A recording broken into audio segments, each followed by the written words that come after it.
હું ઈશારો ઈ કરવા માંગુ છું કે આજ આ યુવાન ભાઈ બહેનો કોઈ પણ જ્ઞાતિનો યુવાન પસંદ આવે અને લગ્ન કરી દઈશ, થોડોક વિચાર નથી આવતો?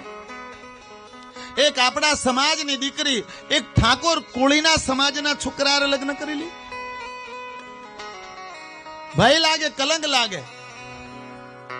સાધુ ને બ્રાહ્મણ તમારું કુળ હોય, સાધુ કુળ હોય, બ્રાહ્મણ કુળ હોય, એ તમે એક કુળના સંતાન છો, જરૂર કરી શકાય. પણ જે કુળમાં કોઈ સારો વિચાર નથી, જે કુળમાં કોઈ સંસ્કાર નથી, એવા કુળના યુવાન આરે લગ્ન કરે, એવા કુળની યુવતી આરે લગ્ન કરે. તમે થોડોક વિચાર કરજો કે તમે જે કુળમાં જન્મા છો, તમારામાં જે લોહી ઉતર્યું છે, એ લોહી કોઈ નીચ કુળની સ્ત્રી આરે લગ્ન કરો અને એનું સંતાન થાય, એમાં શું હોય? આપણા સમાજમાં કહેવત છે, નાતે મરવું, નાતે વરવું, નાતે તરવું. વાલા, નાતથી મોટું કોઈ નથી.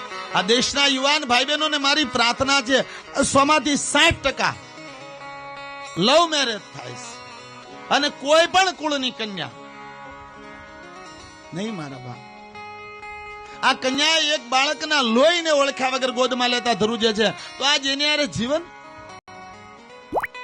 અને સમાજના ઠેકેદાર થઈને રખડો છો અને સમાજમાં વિવાદ કરો છો કે અમારી દીકરીઓને, આવી દીકરીઓને સ્વીકારવું એ સમાજ માટે ભયંકર પાપ છે. જે પોતાનું કુળ છોડી અને નિશા કુળમાં જતી રહે એવી દીકરીનો સ્વીકાર કરો, એની કરતા સમાધિ લઈ લેવી.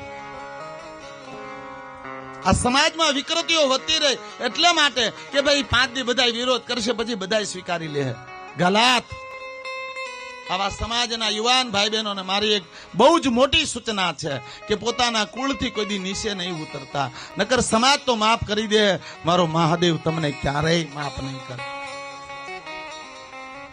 તમારા કુળની સ્ત્રી, તમારા કુળની કન્યા, તમારું સંતાન એક વંશ છે.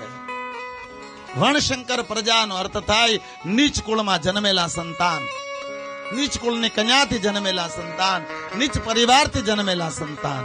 આ વાત